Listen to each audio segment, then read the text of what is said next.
نحمده ونستعينه ونستغفره ونؤمن به ونتوكل عليه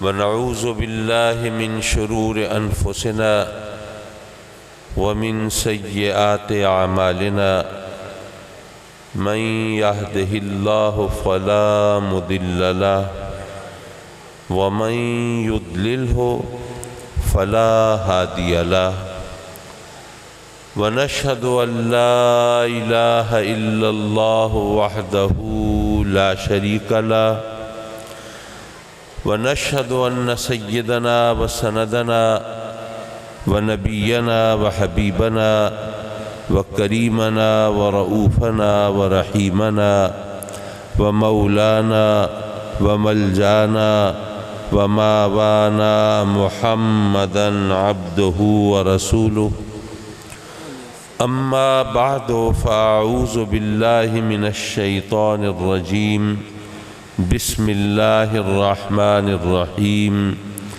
وما أرسلناك إلا رحمة للعالمين صدق الله مولانا العلي العظيم وصدق رسوله النبي الأمين ونحن على ذلك لمن الشاهدين والشاكرين والحمد لله رب العالمين. ذی وقار و ذی احتشام علماء کرام، مشائخ اعظام، مہمانان گرامی، مکرم و معزز حاضرین محفل اور عزیز طلبہ، میں دل کی گہرائی سے شکر گزار ہوں اپنے کرم فرما و مہربان صوفی باصفا حضرت محترم صوفی محمد صدیق صاحب دامت برکاتہم العالیہ کا کہ انہوں نے یہ آقائے دو جہاں سرور کائنات نور مجسم صلی اللہ علیہ وآلہ وبارک وسلم کی ولادت باسعادت کا جشن منا کر آپ دوستوں سے ملاقات کا ایک بہت خوبصورت موقع پیدا کیا، اور اگرچہ موسم کے تیور بگڑے ہوئے ہیں اور اس سے حاضری بھی بہت شدید طریقے سے متاثر ہوئی ہے، اور میرے لیے ایک مسئلہ یہ بھی ہے کہ اب میرے سامعین میں زیادہ تر بچے دکھائی دے رہے ہیں، تو اب مجھے کس لیول پر آ کر بولنا چاہیے؟ مجھے ان بزرگوں کا اعتبار اور لحاظ رکھنا چاہیے جو میرے ساتھ تشریف فرما ہیں، یا ان بچوں کی ذہنی کیفیت کو پیش نظر رکھنا چاہیے جو میری آنکھوں کے سامنے موجود ہیں؟ بہرحال میں کچھ نہ کچھ آپ حضرات کی خدمت میں گزارشات پیش کرنے کی کوشش کروں گا جس سے ہمیں رہبری اور رہنمائی ملے اور اللہ کی رحمتوں اور برکتوں سے حصہ پانے کا کچھ بہانہ بنے۔ حضرات مکرم، وہ جو ہمارا رب ہے، پروردگار ہے، پالنہار ہے، وہ رحمان ہے، وہ رحیم ہے، اور اس کی رحمت اس کی باقی صفات پر حاوی ہے، اور یہ اس کا کرم ہے، اس کا احسان ہے کہ اس نے ہمیں اس ہستی کی امت میں پیدا کیا جس کو اس نے مجسم رحمت بنا کر بھیجا، العالمین کے لیے، تمام جہانوں کے لیے، ساری خدائی کے لیے، پوری کائنات کے لیے۔ ہم جب بھی رب کی بارگاہ میں جھولی پھیلاتے ہیں اور ہاتھ اٹھاتے ہیں اور سوال کرتے ہیں تو اس سے رحمت مانگتے ہیں، آنسو بہا کر رب کی بارگاہ میں عرض کرتے ہیں مولا اپنی رحمت سے سرفراز فرما۔ بے شک ہم اس کی بارگاہ میں رحمت کا سوال کرتے ہیں، لیکن سوال یہ ہے کہ جب ہم رحمت کا لفظ بولتے ہیں تو اس سے مراد کیا لیتے ہیں؟ کیا رحمت کوئی ایسی چیز ہے جو ہم کسی ڈپارٹمنٹل سٹور سے 5-10 پیکٹ رحمت کے خرید لائیں، یا 10-20 کلو رحمت گھر میں رکھ لیں تاکہ بوقت ضرورت کام آئے؟ رحمت کا لفظ بول کے ہم اس سے مراد کیا لیتے ہیں؟ یہ ہمیں کسی دوسرے سے نہیں پوچھنا، یہ ہم اپنے رب سے رحمت مانگ رہے ہیں، تو ہمارے ذہن میں کیا ہے ہمیں اپنے آپ سے پوچھنا ہے۔ حضرات مکرم جو اللہ والے ہیں، جو اس سے لو لگانے والے، اس سے پینگے بڑھانے والے، میں ان کی بات نہیں کرتا، لیکن میں اپنے جیسے گناہگار لوگوں کی بات کرتا ہوں، عام لوگوں کی بات کرتا ہوں کہ جو رحمت مانگتے ہیں تو ان کے ذہن میں کیا ہوتا ہے؟ مال، دولت، زمین، جائیداد، مکان، گھر والی، اولاد، صحت، عافیت، عہدہ، منصب، طاقت، اقتدار، اختیار، نام و نمود، شہرت، یہی کچھ مانگتے ہیں نا۔ اور مزے کی بات یہ ہے کہ جو چیزیں بھی میں نے گنوائی ہیں ان سب کا تعلق اس دنیا سے ہے، اور یہاں پر ہمیں کتنا رہنا ہے؟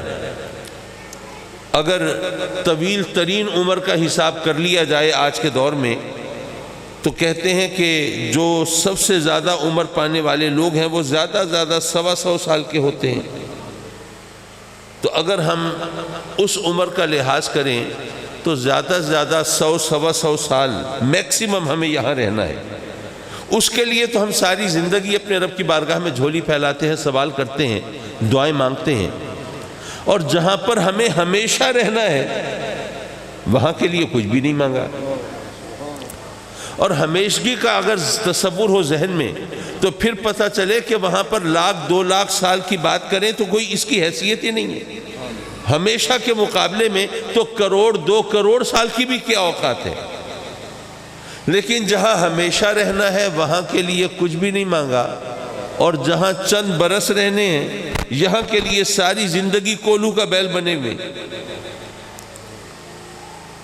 حضرات محترم، مزے کی بات یہ ہے کہ جس ہستی کو ہم رحمت مجسم مانتے ہیں، ظاہر ہے کہ قرآن نے کہا اور ہمارا ایمان ہے وہ تمام جہانوں کے لیے رحمت بن کے آئے ہیں، رحمت مجسم ہیں۔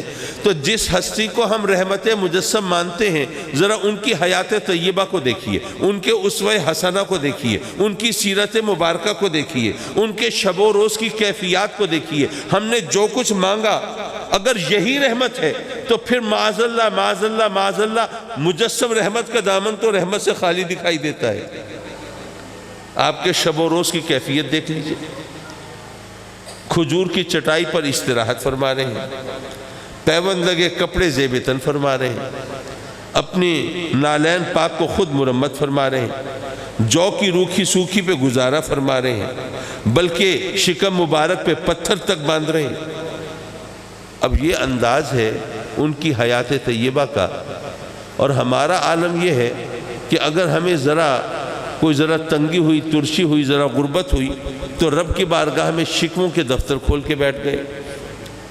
مولا ہم تیری بارگاہ میں جھکنے والے، تجھ سے لو لگانے والے، تیری بندگی کا اقرار کرنے والے، تیرے محبوب کے نام کا کلمہ پڑھنے والے، ہم تو مولا غربت کی چکی میں پس رہے ہیں، مولا ہم تو محرومیوں کا شکار ہیں، مولا ہم تو ترستی اور سسکتی ہوئی زندگی گزار رہے ہیں، اور وہ جو سرکش ہے، باغی ہے، نافرمان ہے، وہ جو فاسق ہے، فاجر ہیں، بدکار ہیں، بلکہ وہ جو مشرک ہیں، کافر ہیں، مولا ان کو بڑا نوازا ہے، تو انہیں بڑا مال ہے ان کے پاس، کیا عیش و عشرت کی زندگی بسر کرتے ہیں، محلات میں رہتے ہیں، وہ کیا کر و فر ہے، تمطراق ہے، آن بان ہے، شان و شوکت ہے، لگتا ہے ساری دنیا پر حکومت وہ کر رہے ہیں، اور ہم اس طرح ترس رہے ہیں، سسک رہے ہیں۔ مولا یہی انصاف ہے، منکروں پر یہ عنایات اور ماننے والوں کو یہ محرومیاں۔ ہم تو اس طرح شکموں کے دفتر کھول کے بیٹھے ہوتے ہیں، حالانکہ کیا ہمیں نہیں معلوم کہ رب کائنات ہمیں جو کچھ عطا فرماتا ہے ہمیں اس کا حساب بھی دینا ہے اس کی بارگاہ میں۔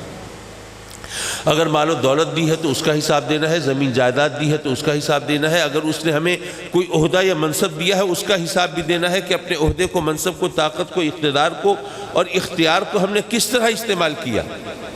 اگر اس نے آل اولاد دی اس کا حساب بھی دینا ہے ہمیں کہ ہم نے اپنی اولاد کی پرورش کیسے کی ہے، کیا رزق حلال پہ پالا ہے، کیا انہیں ایک اچھا پکا سچا مسلمان بنایا ہے۔ ہمارا عالم تو یہ ہے کہ لوگوں کو کہیں کہ رشوت نہ لو اور حرام نہ کھاؤ تو کہتے ہیں جی مجبوری ہے، کیا کریں، بچے اسکولوں میں پڑھتے ہیں، ان کے جو کلاس فیلوز ہیں، ہم جماعت ہیں، وہ جناب بڑی بڑی گاڑیوں میں آتے ہیں، ان کی جیبیں پاکٹ منی سے بھری ہوتی ہیں، پیسے ان کے پاس بے شمار ہوتے ہیں، بڑی قیمتی چیزیں استعمال کرتے ہیں۔ اگر ہمارے بچے یہ بوسیدہ لباس میں جائیں گے، خستہ حال میں جائیں گے، 10-20 روپے پاکٹ منی ہوگا، اور پھر ان کے استعمال کی چیزیں بھی وہ عام معمولی ہوں گی، تو اپنے ہم جماعتوں کے سامنے وہ تو نظریں ملا نہیں سکیں گے، آنکھیں اٹھا نہیں سکیں گے، وہ تو سائیکک پیشنٹ بن جائیں گے، وہ نفسیاتی مریض ہو جائیں گے، وہ تو زندگی کی دوڑ میں شریک نہیں ہو سکیں گے، پیچھے رہ جائیں گے، معاشرے میں کوئی مقام حاصل نہیں کر سکیں گے۔ یہ مجبوری ہے جی، اگر ہم چاہتے ہیں بچے کہیں پہنچیں تو پھر ان کو ذرا ہم نے ان کی سہولتوں کا خیال رکھنا ہے، ان کو ہم نے طریقے سلیقے سے پرورش کرنی ہے تاکہ اپنی جماعت کے اندر وہ صحیح طریقے سے پڑھ سکیں اور معاشرے میں صحیح مقام حاصل کر سکیں۔ ایک لمبی چوڑی تقریر سننے کو ملتی ہے۔ حضرات محترم، بے شک یہ تمام چیزیں ہم اپنے بچوں کی ناز برداری کے لیے کر رہے ہوں گے، لاڈ اٹھانے کے لیے کر رہے ہوں گے، انہیں زندگی کی دوڑ میں اعلیٰ مقام دلانے کے لیے کر رہے ہوں گے، لیکن کیا ہم نہیں جانتے کہ وہ جسم، وہ بدن جو لقمہ حرام پہ پلے گا وہ جہنم کا ایندھن بنے گا۔ اپنے بچوں کو بظاہر ہم ناز برداری کر رہے ہیں، ان کے لاڈ اٹھا رہے ہیں، ان کی زندگی میں کامیابی اور کامرانی کے دروازے کھول رہے ہیں، راستہ ہموار کر رہے ہیں، لیکن حقیقتاً گویا اپنے ہاتھوں سے اپنے بچوں کو جہنم میں دھکیل رہے ہیں۔ کیا ہمیں ایسا ہی کرنا چاہیے؟ معاف کیجئے، میں جو بات کر رہا تھا وہ ادھوری چھوڑ کے میں ادھر لگ گیا۔ میں یہ عرض کر رہا تھا کہ ہمیں ہر چیز کا حساب دینا ہے نا رب کی بارگاہ میں۔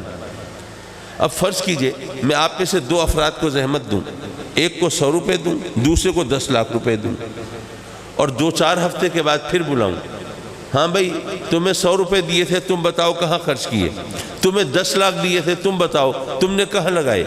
کیا خیال ہے کس کے لیے حساب دینا آسان ہوگا؟ آج کل 100 روپے تو حساب کتاب میں آتے ہی نہیں، میرا خیال ہے اس کے لیے بہت آسان ہوگا۔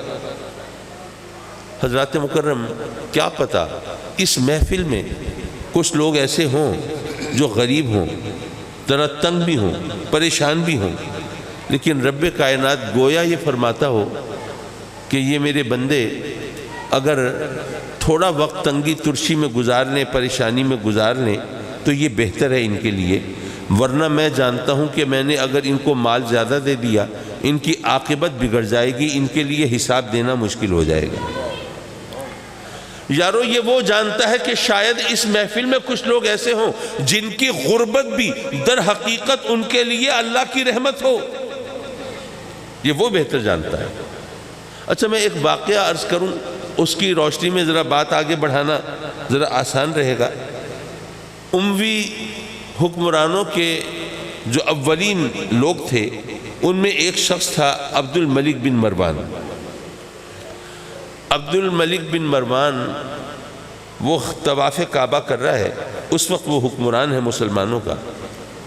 ماشاءاللہ مہمانان گرامی تشریف فرما ہو رہے ہیں اور جی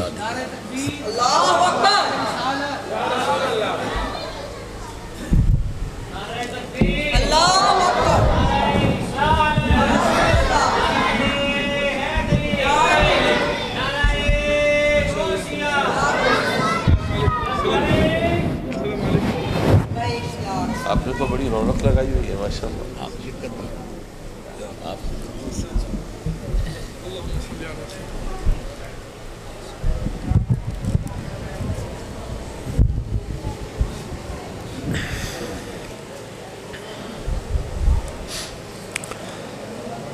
الحمدللہ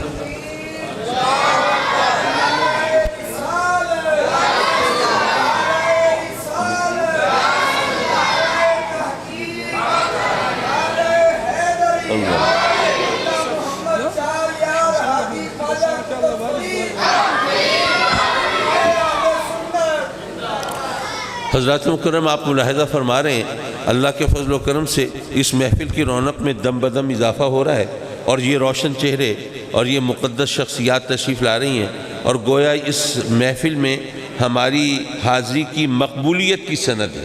الحمدللہ اللہ تبارک و تعالیٰ ان کا ذل عاطفت دراز فرمائے اور ہمیں حضرت سے فیض لینے کے قابل بنائے اپنے کرم سے۔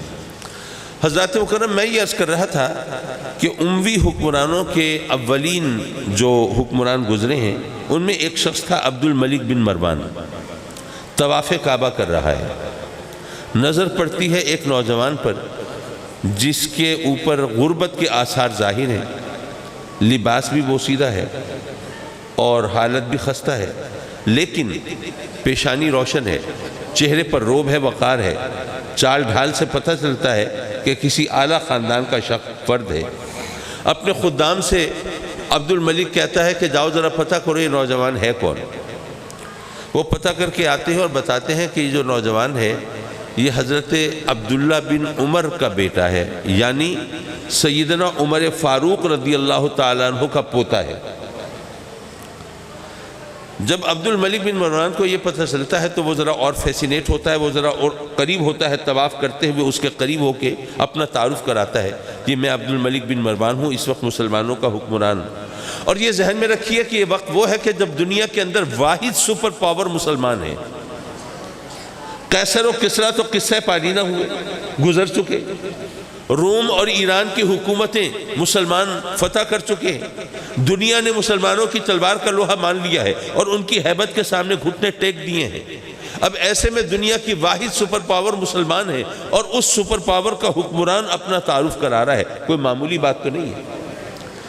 وہ اپنا تعارف کرا کے کہتا ہے کہ مجھے پتہ چلا ہے کہ آپ سیدنا عمر فاروق کے پوتے ہیں، تو اگر آپ کوئی اپنی خواہش ظاہر کریں، میں آپ کی کوئی ضرورت پوری کر سکوں تو مجھے بہت خوشی ہوگی۔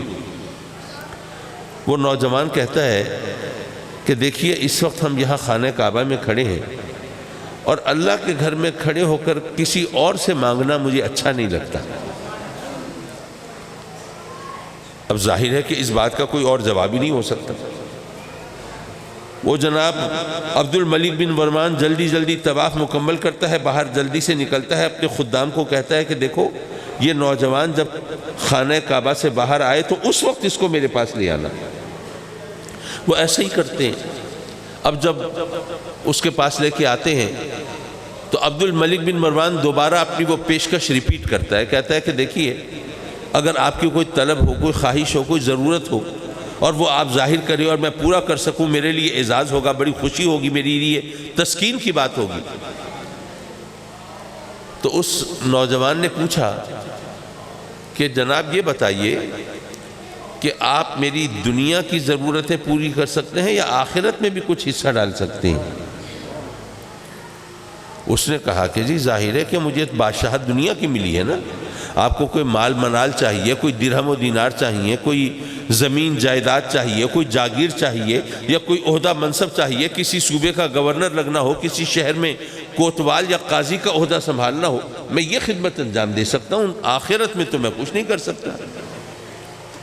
اس نوجوان نے ایسا جواب دیا جو شاید ہم سب کی توقع سے ہٹ کر ہو۔ اس نے کہا کہ یا امیر المومنین، دنیا تو میں نے اپنے رب سے کبھی نہیں مانگی، آپ سے کیا مانگوں گا؟ معاف کیجئے، یہ کہنے کا مقصد یہ نہیں ہے کہ ہمیں رب سے دنیا نہیں مانگنی چاہیے۔ وہ جن ہستیوں کا ذکر ہے وہ تو ہماری نگاہوں سے اوجھل ہیں، وہ تو ایکسیپشن ہے، مستثنیات میں سے ہیں، ان کی بات نہیں ہو رہی، بلکہ رب کائنات میں اپنے بندوں کی حاجتیں ضرورتیں جانتا ہے، ان کی کیفیات بھی جانتا ہے۔ اس نے تو ہمیں خود سلیقہ سکھایا ہے مانگنے کا۔ اس نے ہمیں نہیں کہا کہ مجھ سے صرف آخرت مانگو، نہیں کہا کہ صرف جنت مانگو، نہیں کہا کہ صرف ثواب مانگو، اس نے کہا کہ نہیں تم مجھ سے دنیا بھی مانگو، لیکن تمہیں کیا پتہ کیا چیز تمہارے لیے بہتر ہے اور کیا نہیں ہے۔ آپ ذرا سوچئے، کسی شخص کا اگر اتفاق سے وہ پرائز بانڈ نکل آئے، آج کل جو جیک پاٹ ہے پرائز بانڈز کا وہ بھی کروڑوں روپے میں ہوتا ہے، کسی کا کروڑوں روپے کا انعام نکل آیا، اب وہ تو خوشی سے اچھل رہا ہے، کود رہا ہے، کہہ رہا ہے جی اللہ نے مجھے چھپر پھاڑ کے رحمت دی ہے، لیکن خدا نہ خواستہ اس دولت کے اثر سے اس کی اولاد بگڑ جائے، جرم کے راستے پہ چل پڑے، گناہ اور برائی کی راہ کو اپنا لے، نشے کی لت میں لگ جائے۔ اب والدین سے جا کے پوچھئے وہ دولت واقعی رحمت تھی؟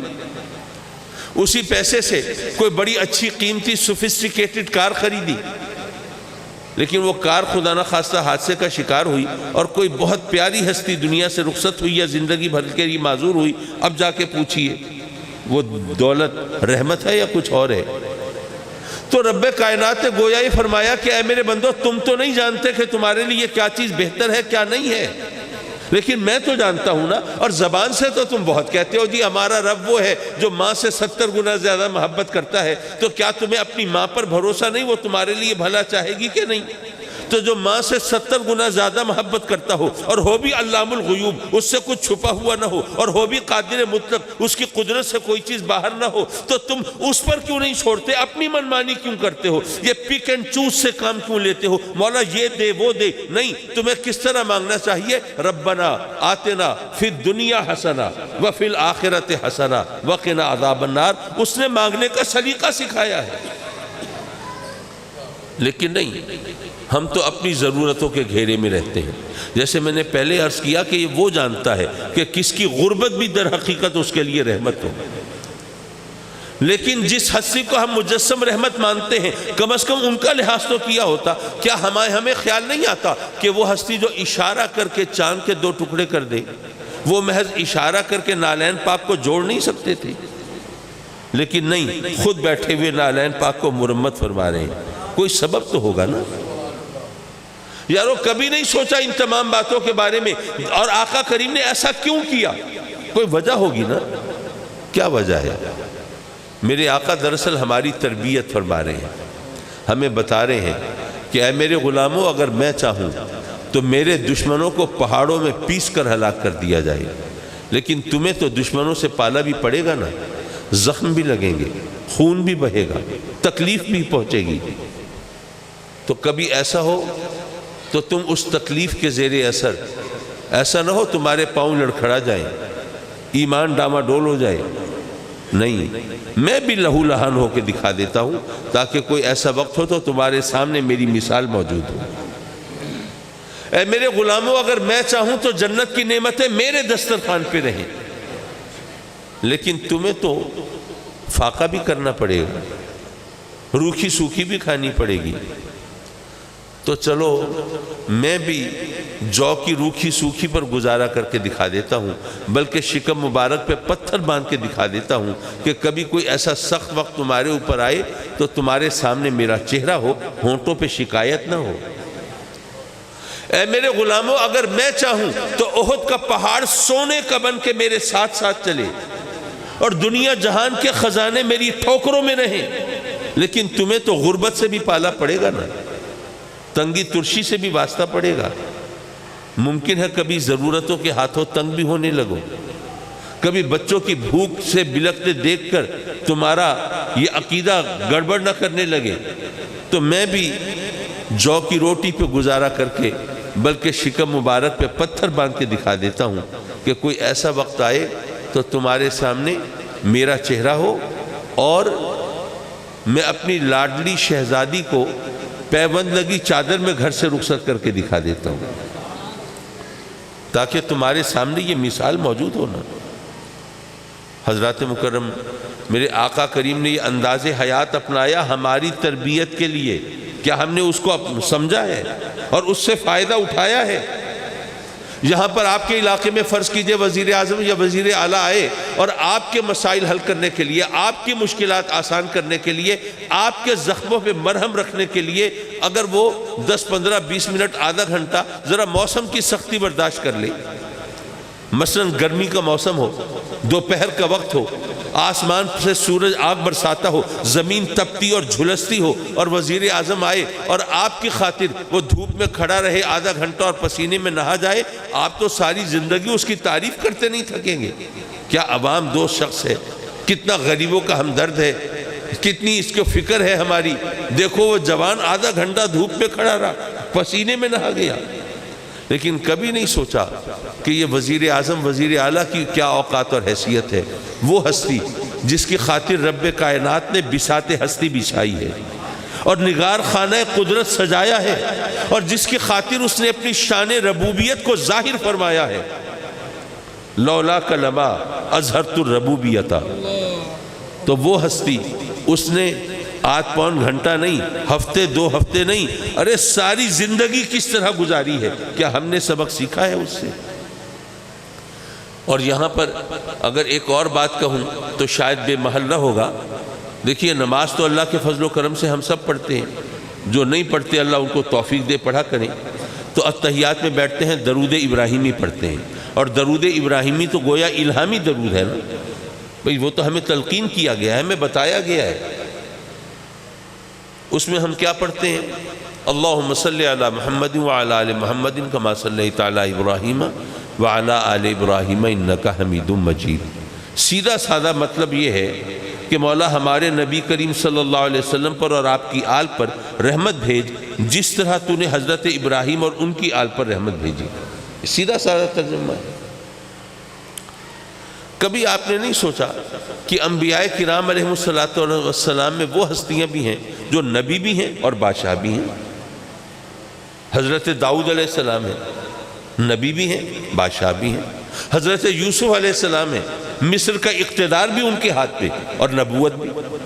اور سیدنا سلیمان علیہ السلام کی کیا بات ہے، ان کی سلطنت، ان کی حکومت، ان کے دربار میں چرین پرین درین تو اپنی جگہ، جن تک حاضر رہتے ہیں، اور ہوا ان کے حکم پر، ان کے اشارے پر ان کا تخت لیے پھرتی ہے۔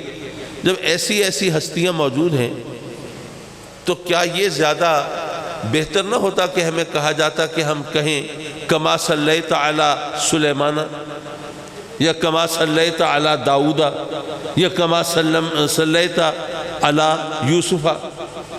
لیکن نہیں، حضرت ابراہیم کی مثال دلوائی۔ کوئی وجہ ہوگی نا، کوئی حکمت ہوگی اس میں۔ وہ حکمت کیا ہے؟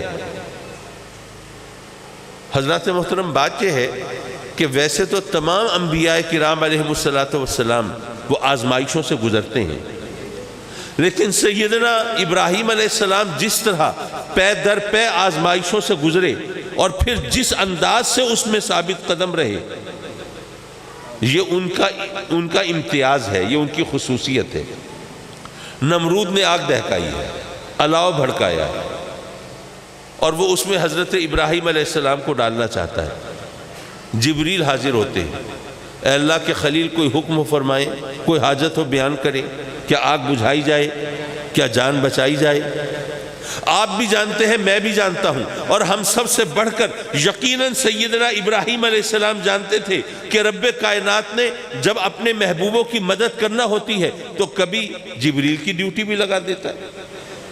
حضرت یوسف علیہ السلام کو کنویں میں ڈالا تھا، جبریل کو بھیجا تھا نا۔ حضرت اسماعیل علیہ السلام کی گردن پہ چھری تھی، جبریل کو بھیجا تھا نا۔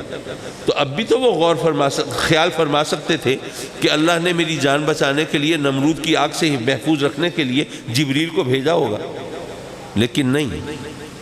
آپ نے فرمایا جبریل میری تجھ سے کوئی حاجت نہیں ہے۔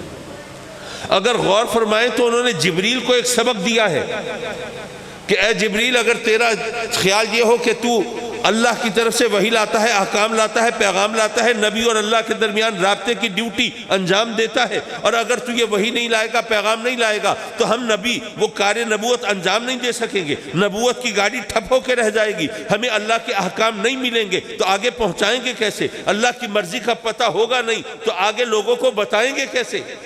نہیں، اے جبریل، ہم نبیوں کو اللہ کی مرضی کا علم ہوتا ہے، تیری ڈیوٹی لگی ہے تو صرف تیری عزت افزائی کے لیے، ورنہ میں جانتا ہوں اگر تجھے اللہ نے اس وقت بھیجا ہوتا، اللہ کی مرضی سے آیا ہوتا، تو ابراہیم کون تھا انکار کرنے والا؟ لیکن میں جانتا ہوں اس وقت اللہ کی مرضی سے نہیں آیا، اپنی مرضی سے آیا ہے۔ جب اپنی مرضی سے آیا ہے تو ابراہیم کی تجھ سے کوئی حاجت نہیں ہے۔ حضرات محترم، یہاں پر اگر میں عرض کروں کہ ان کا پیغام دراصل یہ تھا کہ میں اپنے رب کی رضا پہ راضی ہوں۔ اے جبریل، رب جانتا ہے نا کہ نمرود مجھے اس آگ میں جھونکنا چاہتا ہے، وہ جانتا ہے، تو اگر وہ مجھے جلتا ہوا دیکھ کے راضی ہے آگ میں تو مجھے بچ کے کیا کرنا ہے؟ اور اگر آج میں حضرت بابا بلے شاہ رحمۃ اللہ علیہ کی زبان میں بات کروں، معاف کیجئے میں پنجابی لب و لہجے پر قدرت نہیں رکھتا، وہ اس کا وہ ایکسنٹ، وہ پروننسیشن وہ میرے لیے اجنبی ہے، لیکن وہ مصرع بہت خوبصورت ہے، میں دہرا دیتا ہوں۔ جدو ماہی میرے دکھتے راضی، میں سکھنوں چلے پاؤں۔ اچھا، یہ صوفیہ بھی خوب ہوتے ہیں، بڑے انتہائی مشکل سوالوں کے جواب اس انداز سے دیتے ہیں کہ وہ لگتا ہے کہ یہ کوئی مشکل تھی نہیں۔ دیکھیے میں یہاں پر ظاہر فساد ڈالنے تو نہیں آیا اور اختلافات کے بیچ میں تو نہیں آیا، لیکن ایک حقیقت ہم سب جانتے ہیں کہ کچھ لوگ ہیں جو پیر و فقیروں کو مانتے ہیں، کچھ ہیں جو نہیں مانتے۔ جو نہیں مانتے وہ کبھی ماننے والوں کو خراب کرنے کے لیے ذرا چٹکیاں لیتے ہیں، اعتراض کرتے ہیں، بھئی کہاں گئے تھے تم؟ جی میں گیا تھا اپنے پیر صاحب کی خدمت میں۔ کیوں گئے تھے؟ جی میں بیمار ہوں نا، میں دعا کرانے گیا تھا کہ اللہ مجھے شفا دے۔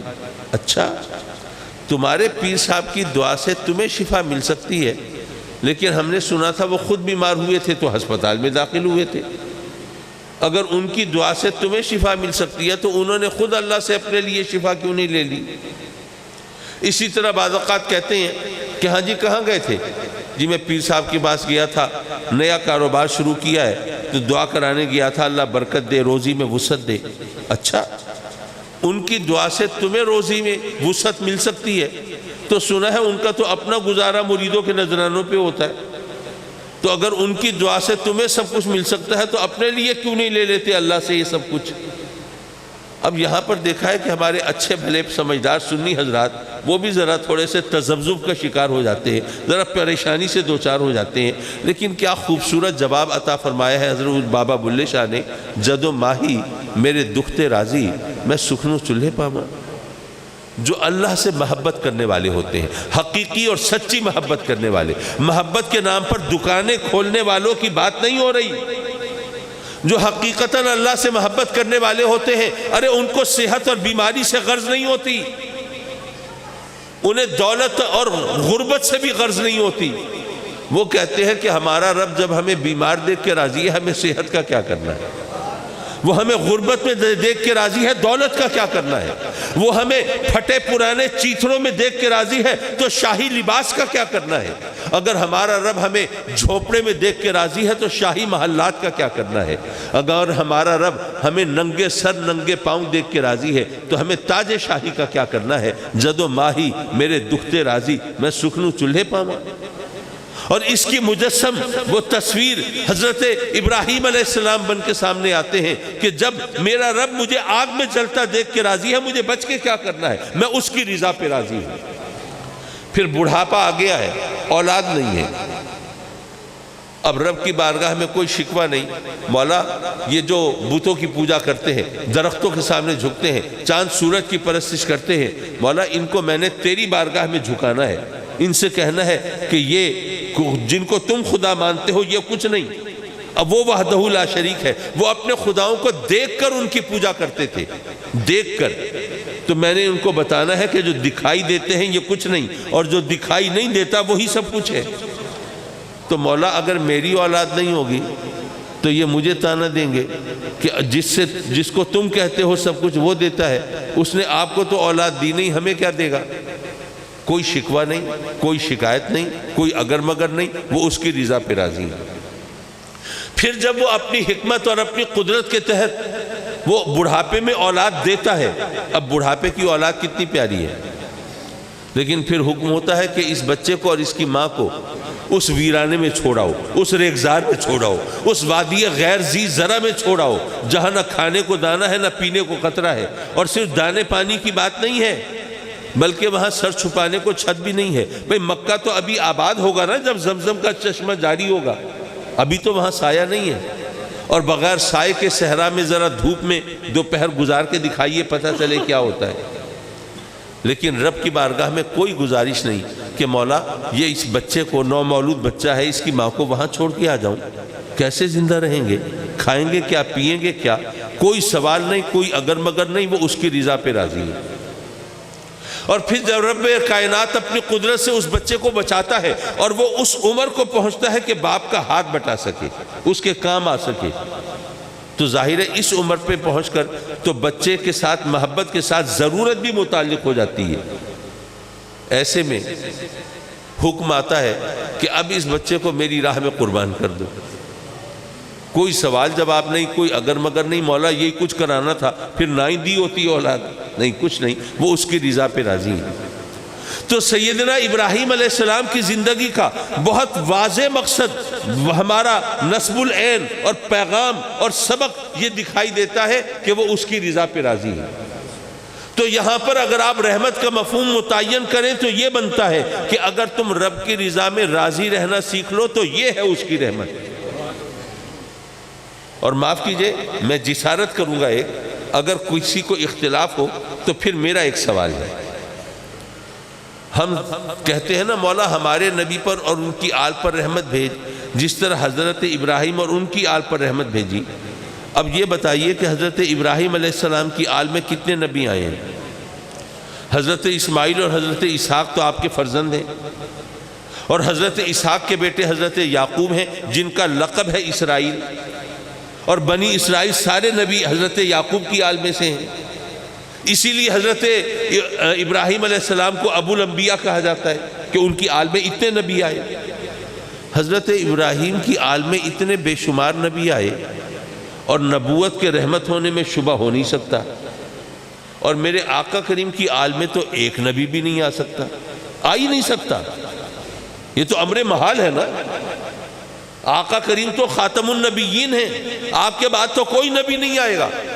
لیکن ہم رب کی بارگاہ میں جناب دعائیں مانگ رہے ہیں، ہر نماز کے اندر التجا کر رہے ہیں، اور سب مسلمان قیامت تک دعا مانگتے رہیں گے، مولا ہمارے نبی پر اور ہمارے نبی کی آل پر اس طرح رحمت بھیج جس طرح تو نے حضرت ابراہیم اور ان کی آل پر رحمت بھیجی۔ اگر رحمت کا یہ مفہوم نہ سمجھیں، نہ لیں، تو پھر بتائیے کہ کیا ہم محال چیز کی دعا مانگتے رہیں گے قیامت تک؟ اور شرن تو جو چیز محال ہو اس کی دعا مانگنا یہ شرن جائز ہی نہیں ہے، یہ علماء جانتی۔ معاف کیجئے بات کہیں سے چلتی ہے اور کہیں جا نکلتی ہے۔ میں نے ذرا سوچا تو یہ تھا کہ 15-20 منٹ آپ کی سمع خراشی کروں گا اور جان چھوڑ دوں گا، لیکن یہ کہ ایک بات آئی ہے میرے ذہن میں، بس وہ عرض کر کے اور پھر ایک نصیحت کر کے، کیونکہ آج کل ہمیں نصیحتیں سننا اچھا نہیں لگتا، لیکن نصیحتیں کرنا بہت ضروری ہو گیا، ماحول ایسا بن گیا ہے۔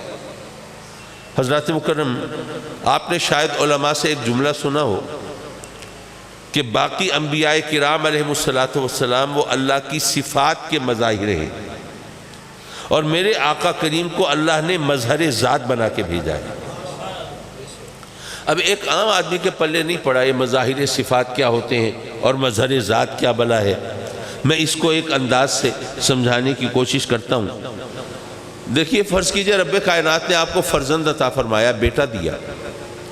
اب بیٹا جب اس ایج کو پہنچا کہ اس کو سکول جانا چاہیے، تو آپ نے سوچا کہ ذرا بچے کو اگر میں تھوڑا بہت گھر میں پڑھا دوں، ذرا حرف شناسی کرا دوں، تو وہاں سکول میں اپنی کلاس میں یہ ذرا اچھا چل پڑے گا۔ تو آپ بچے کو لے کے بیٹھے، بیٹے دیکھو پڑھو الف بے پے، الف بے پے، آپ نے اس کے سامنے لکھا یہ الف، یہ بے، یہ پے۔ بچے نے آپ کے کہنے پہ پڑھ لیا، آپ نے چند بار دہرایا، اس کے ذہن نشین کرانے کی کوشش کی، اگلے دن اس سے سبق سنا، بچے کو تو یاد نہیں تھا۔ آپ نے کہا چلو ذرا بچے کو پر محنت کرنی پڑے گی۔ آپ نے کہا دیکھو بیٹے یہ جو سیدھی لکیر کی طرح ہے نا، جو عمود ہے یہ الف ہے، یہ الف کی شکل ذہن میں رکھ لو، یہ الف۔ یہ جو لیٹی ہوئی ہے یہ اس کے نیچے ایک نقطہ ہے، یہ بے ہے، اور یہ پے کی شکل یہ بے سے ملتی جلتی ہے، اس کے نیچے 3 نقطے ہوتے ہیں، یہ الف ہے، یہ بے ہے، یہ پے ہے۔ آپ نے اچھی طرح بچے کو سمجھایا، اگلے دن سنا، بچہ پھر بھول چکا تھا۔ اب آپ تھوڑے ڈس اپوائنٹ ہوئے، یار یہ بچہ کچھ پڑھ سکے گا یا نہیں، کن ذہن تو نہیں ہے، غبی تو نہیں ہے، کم عقل تو نہیں ہے۔ میں نے اتنی تفصیل سے اس کو سمجھایا، اس کو یاد ہی نہیں۔ آپ بیٹھے تھے پریشان، اتنے میں آپ کا دوست آیا، اس نے پوچھا کیوں پریشان بیٹھے ہیں؟ آپ نے بتایا۔ آپ کی بات سن کر اس نے کہا کہ دیکھیں یہ جو پڑھنا پڑھانا ہے یہ ٹیکنیکل کام ہوتا ہے، تو آپ نے دیکھا ہوگا کہ بچوں کو پڑھانے کے لیے وہ قاعدے چھاپے جاتے ہیں، تو آپ ایک قاعدہ لے آئیے بازار سے، اس کی مدد سے پڑھائیے تو امید ہے بچہ پڑھ جائے گا۔ آپ بازار سے قاعدہ خرید کے لائے، اس میں ایک طرف لکھا ہوا ہے انار، اس کے سامنے ایک طرف بنا ہوا ہے انار، اس کے سامنے لکھا ہوا ہے الف، کہ بچہ دیکھے گا انار کو اور پہچانے گا الف کو۔ ایک طرف بنی ہوئی ہے بکری، اس کے سامنے لکھا ہے بے، بچہ دیکھے گا بکری کو، پہچانے گا بے کو۔ ایک طرف بنا ہوا ہے پنکھا، اس کے سامنے لکھا ہے پے۔ بچہ دیکھے گا پنکھے کو اور پہچانے گا پے کو۔ بلا تشبیہ و بلا تمثیل عرض کرتا ہوں کہ رب کائنات نے اپنے بندوں کو درس توحید دینے کے لیے انبیاء کرام علیہ السلام کو مبعوث فرمایا۔ انبیاء اس دنیا میں تشریف لائے، انہوں نے اللہ کے بندوں کو درس توحید دیا، اللہ کے بندوں نے وہ پڑھا لیکن فراموش کر دیا، بھلا دیا۔ پھر انبیاء تشریف لائے، انہوں نے اللہ کی صفات کے ذریعے اللہ کی شناخت کرائی، پہچان کرائی، بتایا کہ وہ رحمان ہے، وہ رحیم ہے، وہ تواب ہے، وہ ستار ہے، وہ کریم ہے، وہ غفار ہے، وہ حی ہے، وہ قیوم ہے، وہ سمیع ہے، وہ بصیر ہے۔ وہ اللہ کی صفات کے ذریعے اللہ کی پہچان کرائی اللہ کے بندوں نے۔ پھر وہ درس توحید پڑھا، یاد کیا، لیکن کچھ عرصے کے بعد پھر بھلا دیا۔ بالآخر رب کائنات نے بھیجا اپنے محبوب علیہ السلام کو اور گویا یہ فرمایا کہ اے میرے بندو اب دیکھو مصطفیٰ کو اور پہچانو خدا کو۔ اور معاف کیجئے یہ صرف لفاظی نہیں ہے، ذرا آپ نے کبھی غور کیا عرب لوگوں سے کوئی بات منوانا کوئی آسان کام تو نہیں ہے۔ آج کل تو پھر بھی تعلیم عام ہو گئی ہے، لوگ دلیل کی زبان سمجھنے لگے ہیں، روشن خیال ہو گئے ہیں، لیکن آج بھی ان سے کوئی بات منوانا آسان نہیں۔ لیکن جب میرے آقا کریم تشریف فرما ہوئے تھے اس وقت وہ لوگ کتنے مستقل مزاج اور کتنے اپنی بات میں سخت اور ضدی ہوا کرتے تھے، یہ سب کو پتہ ہے۔ تو ان سے کوئی بات منوانا کتنا مشکل ہوگا، اور بات منوانا تو پھر بھی شاید آسان ہو، کسی کا عقیدہ بدلنا تو بہت ہی مشکل ہوتا ہے۔ وہ بتوں کی پوجا کرنے والے، ان سے میرے آقا کریم نے کیسے منوایا ہوگا کہ یہ بت کچھ نہیں کر سکتے، سب کچھ کرنے والا میرا رب۔ اگر میرے آقا کریم فرمائیں کہ اولاد دینے والا میرا رب، وہ کہتے ہیں کہ نہیں جناب ہمارے باپ دادا تو انہی بتوں سے مانگ کے ہمیں لیا ہے انہوں نے۔ میرے آقا کریم فرمائیں کہ آسمان سے میہ برسانے والا میرا رب، زمین سے سبزہ اگانے والا میرا رب، وہ کہیں کہ نہیں جناب ہم تو ہمیشہ سے کھیتی باڑی بھی کرتے آئے، خوراک بھی لیتے آئے، رزق بھی ملتا رہا، ہم اپنے انہی بتوں سے انہی خداؤں سے مانگتے رہے۔ جس چیز کے بارے میں بھی آقا کریم فرمائیں وہ ان کو اپنی بتوں سے منسوب کر دیں، تو آقا کریم نے کیسے منوایا ہوگا؟ یہ بات سمجھنے کی ہے۔ میرے آقا کریم صلی اللہ علیہ وسلم نے گویا یہ فرمایا کہ اے لوگو میں خدا نہیں ہوں، میں معبود نہیں ہوں، میں پوجا کے لائق نہیں ہوں، میں پرستش کے قابل نہیں ہوں، میں تو اس کا فرستادہ رسول ہوں، اس کا بھیجا ہوا نبی ہوں، میں تو اس کا عبد مقدس ہوں۔ اے لوگو میں خدا نہیں، لیکن اگر پتھر میرے نام کا کلمہ پڑھتے ہیں تو جس کا کلمہ میں پڑھتا ہوں اس کی شان کیا ہوگی؟ اے لوگوں میں خدا نہیں، لیکن اگر جانور میرے قدموں پہ سجدہ ریز ہوتے ہیں تو جس کی بارگاہ میں ماتھا ٹیکتا ہوں اس کا مقام کیا ہوگا؟ ماشاءاللہ۔ حضرت میں کرسی خطابت میں بندھا بیٹھا ہوں اور یہاں پہ یہ ذرا ٹھہریے، یہ ہٹا لیجئے۔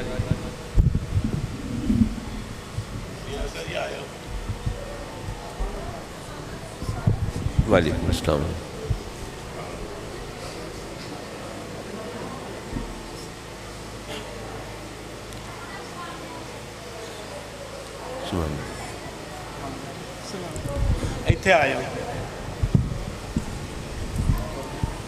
سبحان اللہ۔ مہمانان گرامی کی آمد کا سلسلہ جاری ہے، تو حضرات مکرم میں یہ اپنی بات کو ذرا اختتام تک پہنچا دوں، اور مجھے بھی جلدی ہے۔ وہ مصطفیٰ زیدی کا شعر ہے، کبھی کبھی میں پڑھ دیتا ہوں کہ اسی لیے تو کسی سے خفا نہیں ہوتے کہ ہم سے اپنے ہی وعدے وفا نہیں ہوتے۔